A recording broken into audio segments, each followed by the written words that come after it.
Salve, salve, galera! Sejam todos muito bem-vindos aqui ao Vencendo Concursos. Eu sou o professor Fábio Augusto, professor de informática, e hoje eu vou fazer com vocês a análise do edital da Prefeitura de São Caetano do Sul para os cargos de assistente administrativo e agente administrativo. Vamos lá? Acompanha comigo aí na tela. Muito bem, edital publicado aí para os cargos de assistente administrativo e agente administrativo da Prefeitura de São Caetano. Vamos fazer a análise aí da parte de informática, tá? Mas antes de mais nada, vamos dar uma olhadinha aí ao que está presente neste edital. Olha só. Então, para quem não me conhece, aqui estão os meus contatos interativos. Para você que ainda não me segue no Instagram, vai lá e me siga, @FábioAus. Também tem meu canal no YouTube, Fábio Augusto Informática. Lá tem dicas de informática, questões comentadas, tudo que você precisa para ir bem aí no seu concurso. E também tem meu WhatsApp. Se você tiver dúvidas, sugestões ou elogios, pode mandar para mim que eu vou ter o maior prazer em responder, beleza? Mas vamos ao que interessa. Vamos aí ao que representa esse concurso na Prefeitura de São Caetano do Sul. Então, olha só. Então, aqui nós temos o concurso para a Prefeitura de São Caetano do Sul. São 35 vagas imediatas, mais 140 de cadastro reserva para assistente administrativo, mais agente administrativo. A banca examinadora é a IDECAM, né? E nós temos aí o valor da inscrição de 70 e 100 reais. E, no caso, começando as inscrições aí, já começaram de 25/8 a 5/10 de 2023. E aí, o concurso autorizado, né, para 18/11 e 19/11, respectivamente. E aí, olha só, o que nós temos aí na parte de informática? A parte de informática, ela vai trazer ali para a gente o seguinte, ó, é um conteúdo bastante extenso, né, pelo que a gente vê aqui, mas na realidade são as descrições dos conteúdos que nós temos. Na realidade são 10 itens que a gente tem aqui presente, tá? Então, destacando aí cada item. O primeiro item é o item hardware. Então, o que ele vai cobrar de hardware? Ele traz aqui, né, dispositivos de armazenamento, memórias e periféricos. Dispositivos de armazenamento, a gente já sabe, pode ser o cartão de memória, pode ser o HD externo, pode ser qualquer elemento que armazene informação. Memórias, aí ele está trazendo referência à memória RAM, memória ROM, a memória auxiliar, que também é a memória de armazenamento. E em periféricos, ele está trazendo todos os equipamentos que podem ser conectados ao nosso computador e que ficam na periferia, por isso a denominação de periféricos. Então, mouse, teclado, impressora, scanner e por aí vai, né? Então, esses são os elementos relacionados a periféricos. Então, item 1, hardware. Item 2, aí ele traz sistemas operacionais. Neste caso, ele está trazendo 2 sistemas operacionais, Windows e Linux, né? E aí ele traz a descrição de cada um deles, né? No caso, os conceitos de pastas, diretórios. Pastas e diretórios são a mesma coisa, na realidade isso daqui são sinônimos, certo? Arquivos e atalhos, né? Saber a diferença de um arquivo e de um arquivo de atalho, porque um arquivo, ele é tudo aquilo que está armazenado, e um atalho, ele também fica armazenado em algum lugar, então ele, no caso, também é um arquivo. A diferença é que esse atalho ele vai fazer referência a um outro item que está presente no computador, não necessariamente naquele mesmo local, né? Um atalho para uma pasta, um atalho para um determinado arquivo, ou um atalho para um determinado programa. Área de trabalho e área de transferência, saber diferenciar cada um deles. A área de trabalho é a área em que nós podemos armazenar elementos como pastas, arquivos, né? Mas também podemos personalizar, no caso do Windows, mudando papel de parede, por aí vai. E a área de transferência é a área que está presente no sistema operacional, que é onde nós abrigamos tudo que é copiado ou recortado ali no nosso computador. A gente copia e recorta, nós mandamos para a área de transferência. Quando a gente fala de manipulação de arquivos e pastas, é justamente a ação de copiar, recortar, colar e por aí vai. Então, são esses os elementos que estão presentes quando a gente fala de recortar, copiar e colar, tá? Depois disso, ele traz ali para a gente, ó, uso dos menus. Quando ele cita uso dos menus, ele está falando dos programas que estão presentes dentro do próprio Windows, não é? Então, no caso, esses programas podem ser o Paint, pode ser o bloco de notas, pode ser qualquer um dos programas que são nativos. Tanto é que ele cita lá programas e aplicativos.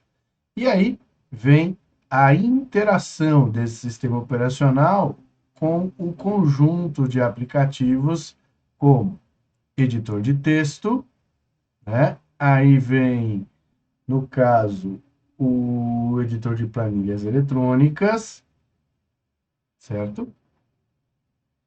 E aí ele entra já no outro assunto, que é correio eletrônico. Mas eu quero falar com vocês a respeito do Linux, embora ele seja aí, no caso, mencionado, né? Então, olha só.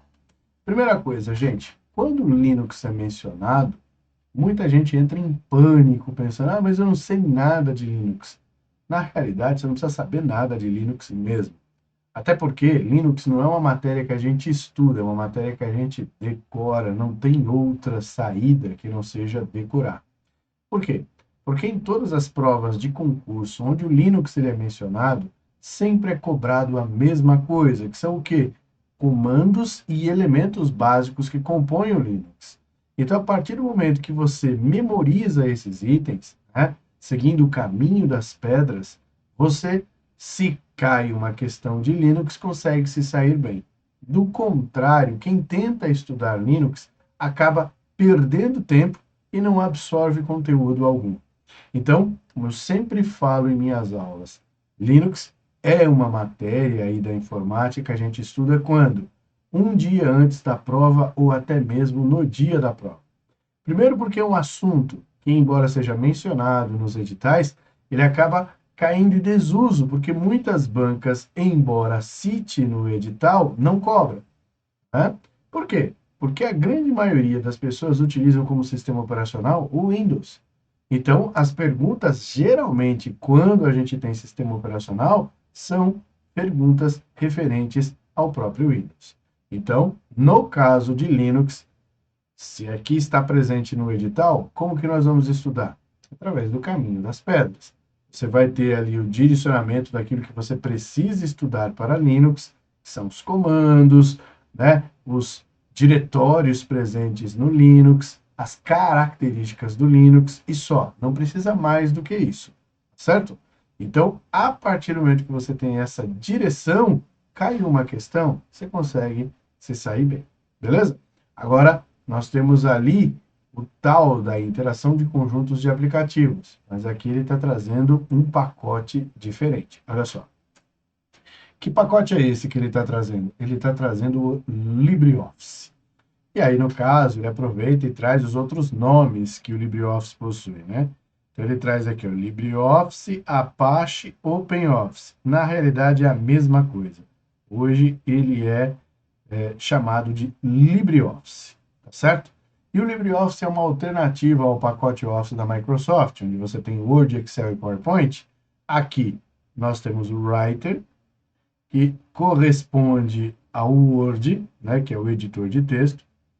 Depois, nós temos aqui, né, em planilhas eletrônicas, o LibreOffice, no caso, Calc, que é o equivalente a Excel, certo?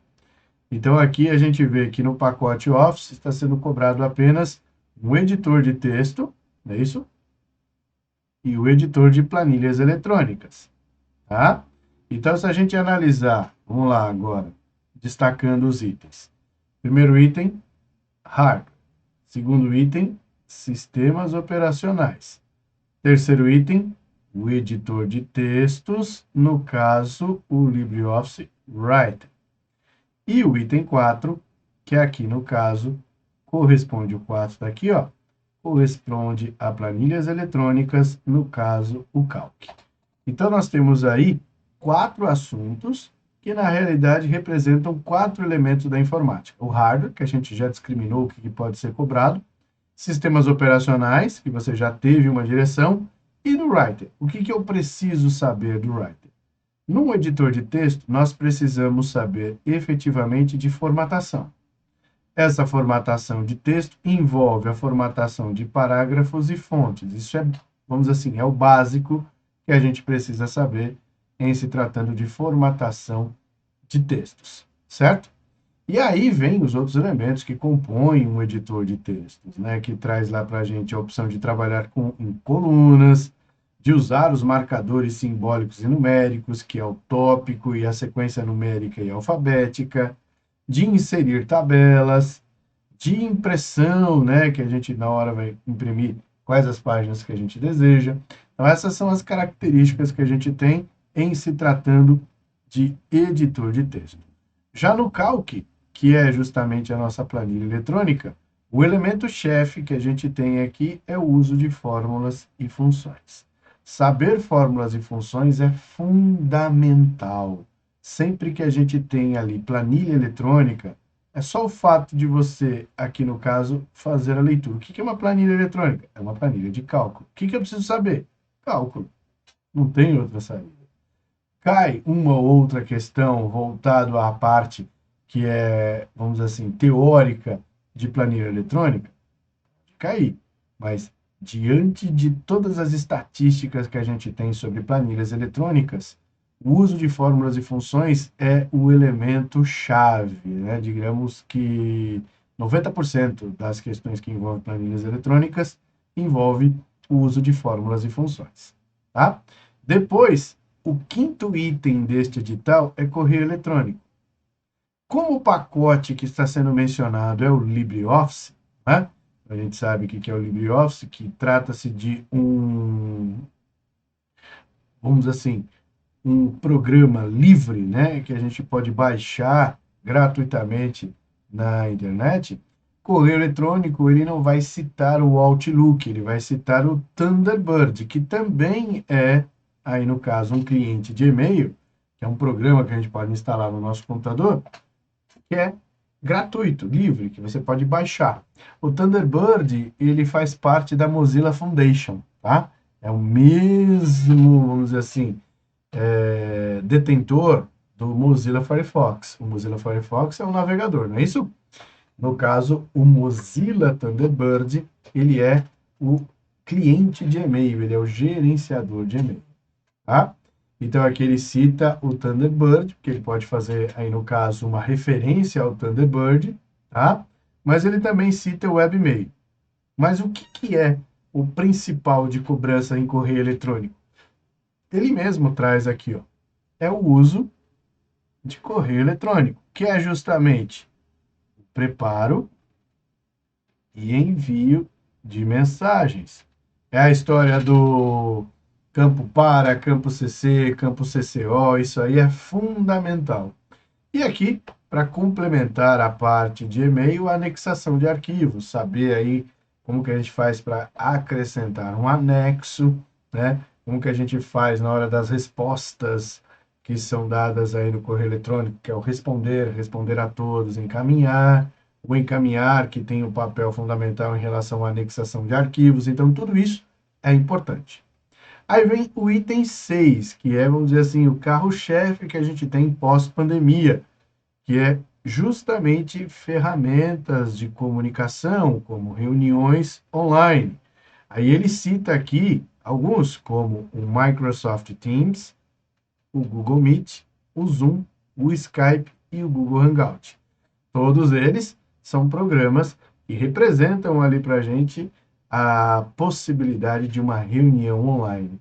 Professor, eu preciso memorizar como funciona cada um deles? Não. Cada um deles, no caso de reunião online, vai trazer as mesmas características. Então, quer dizer, Você que já conhece o Google Meet, que já conhece o Zoom, que já conhece aí no caso o Microsoft Teams, a diferença é justamente a plataforma que é adotada para poder fazer ali a reunião.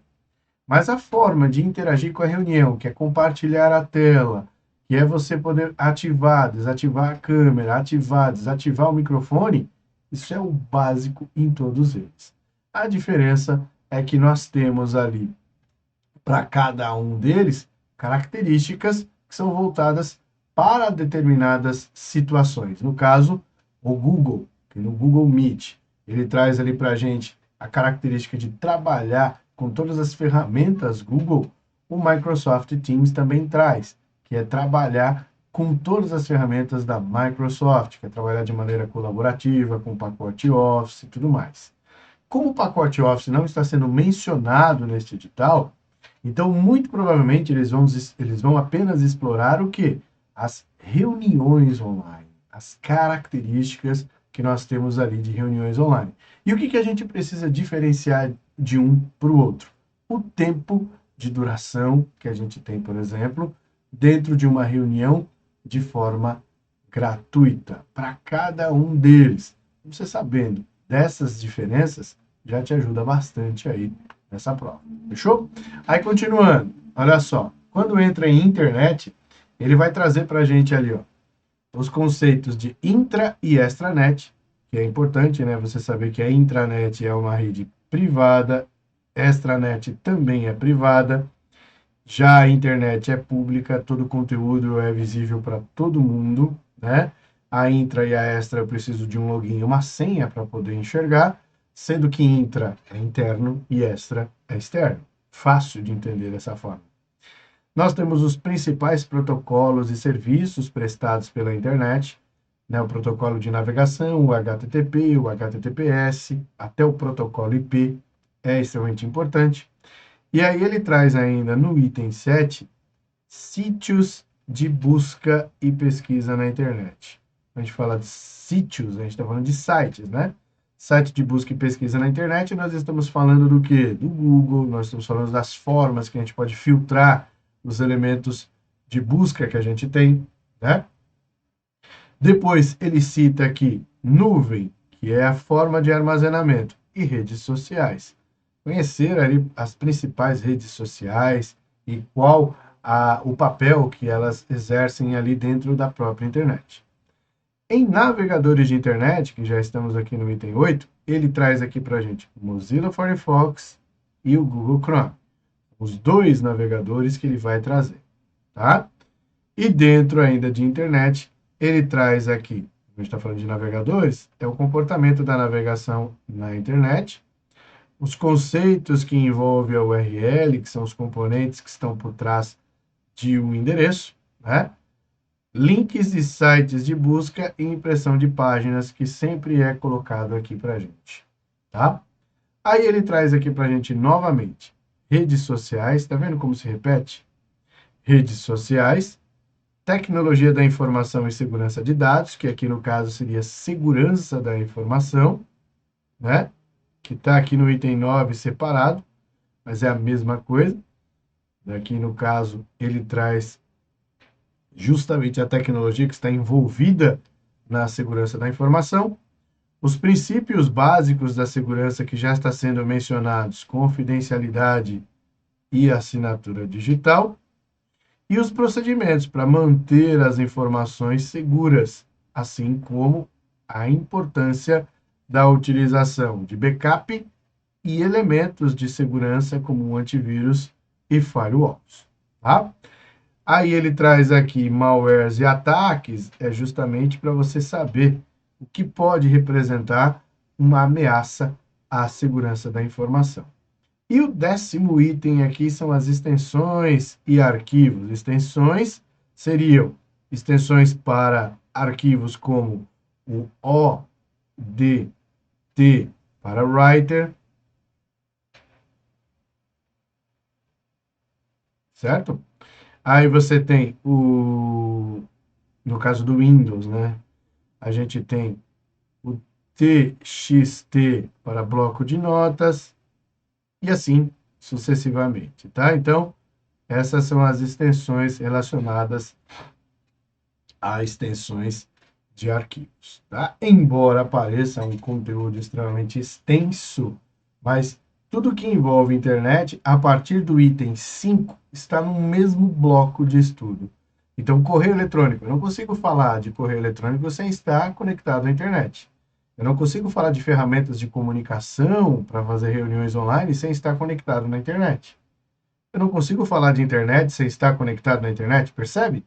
Navegadores de internet, né? A gente também não consegue falar disso. Redes sociais, também não conseguimos falar disso sem estar conectado com a internet. Então, tudo isso daqui está envolvido no mesmo bloco.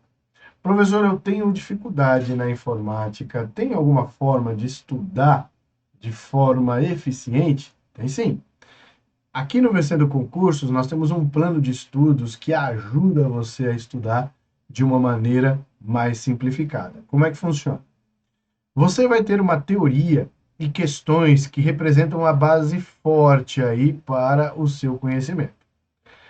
A partir do momento que você tem essa base forte, você vai ter ali no caso a possibilidade de fazer a leitura da teoria e fazer marcações sobre aquilo que você está estudando. Na parte de informática, eu sempre ressalto que colocar em prática aquilo que você está vendo faz com que você absorva mais o conteúdo. E a partir da prática, você pode ali no caso elaborar, depois que você viu como funciona, né, os elementos ali da informática, você pode criar resumos, você pode criar fichas técnicas, você pode criar mapas mentais que facilitam ainda você a memorizar esse conteúdo. E aí chegou o momento de você revisar, colocar em prática aquilo que você aprendeu. As revisões são sempre feitas através de questões e questões de prova, separados por assuntos e temas. Então, por exemplo, no caso do Windows, o nosso assunto do Windows pode ser teclas de atalho. Então, eu estudo isso aqui. Como é que se estuda teclas de atalho? Praticando, colocando as teclas de atalho em jogo, vendo o que acontece quando você pressiona. Essa é a melhor maneira de você, no caso, aprender teclas de atalho e não decorar. Porque aquilo que você decora, você esquece. Fechou? Professor, beleza, o plano de estudos é bacana, mas como que eu faço para ter essa teoria, essa base forte? Nós aqui do Vencendo Concursos estamos elaborando aí o Gabaritando São Caetano do Sul, tá? Então, trata-se de um curso online que traz para você uma série de benefícios. Quais são as vantagens? As vantagens são acesso imediato e ilimitado. Você vai ter teorias e questões comentadas sobre tudo que está sendo cobrado aí no seu edital, o material em PDF de todas as aulas. Então, o que o professor está ensinando ali no vídeo, você vai ter o acompanhamento através do próprio material da aula. Você ainda, de bônus, tem o caderno de questões para você treinar ali aquilo que você aprendeu. 2 simulados para colocar em prática aí tudo que você viu durante o curso. E você também vai ter direito à revisão de véspera e participar do grupo no WhatsApp, onde você pode, inclusive, tirar dúvidas. Para ter todas essas vantagens e bônus, você vai pagar apenas, nesse valor de lançamento, de R$ 697 por apenas R$ 297. Isso envolve todas as matérias do curso, não é? E você pode pagar ainda em 12 vezes de R$ 29,65. Tá vendo só? Então, se você tem alguma dúvida relacionada aí ao curso, você pode entrar em contato aí através desse número no WhatsApp. Mas, se você não tem dúvida e quer partir já para o estudo, não perca tempo. Clique no link que está aqui embaixo na descrição desse vídeo. Eu tenho certeza que você, começando a estudar o quanto antes, tem maior chances de ter o seu nome publicado no Diário Oficial para os cargos aí oferecidos pela Prefeitura de São Caetano do Sul. Fechou? Então, galerinha, eu fico por aqui. Um forte abraço para você e até a próxima. Valeu!